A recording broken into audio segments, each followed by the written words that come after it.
আসসালামু আলাইকুম আরহামতুল্লাহি বারাকাতু। আশা করি সবাই ভালো আছেন।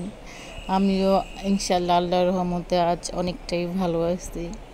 তো দেখুন তো একটা খাবার দেখা যাচ্ছে, হয়তো অনেকেই চিনেন, আবার অনেকে ভাবতেছেন নর্মাল কোনো ভাত হবে। আসলে এই ভাতটা নাম হচ্ছে কাঞ্জির ভাত। আমাদের বিক্রমপুরে অনেকে এই খাবারটা অনেক পছন্দ করে, অনেক পদের ভর্তা দিয়ে। তবে যারা পছন্দ করেন না তারা কিছু মনে করিয়েন না, কারণ সব খাবারই সবার যে পছন্দের এমনটা নয়। আমার খুব ভালো লাগে। তবে এই মুহূর্তে না আমাকে ডক্টর একেবারে ঝাল খেতে বারণই করেছে, কিন্তু কি আর করার, যেহেতু পছন্দের খাবার খেতেই হবে, পরে যা হওয়ার হবে। তা যাই হোক, আমি কাঞ্জির ভাত খাচ্ছি।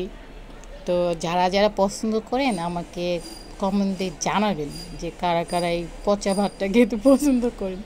আমি আমার ননদে খাচ্ছি, সবাইকে দাওয়াত রইল, যদি কাঞ্জির ভাত পছন্দ করেন আইসেন, একদিন খাওয়াবো নে। আমার ননদি দেখুন শরমেই বাঁচে না, আমাকে সাধতেছে খাবো নাকি। তো আজকের ব্লগটা আমি শেষ করতে চাচ্ছি। তো কেমন হয়েছে জানি না, কখনো তো নিজের ভয়েস দিয়ে বানাই না, তো আজকে দুষ্টুমি করে বানালাম। কোনো ভুল হইলে ক্ষমা করবেন। আল্লাহ হাফেজ।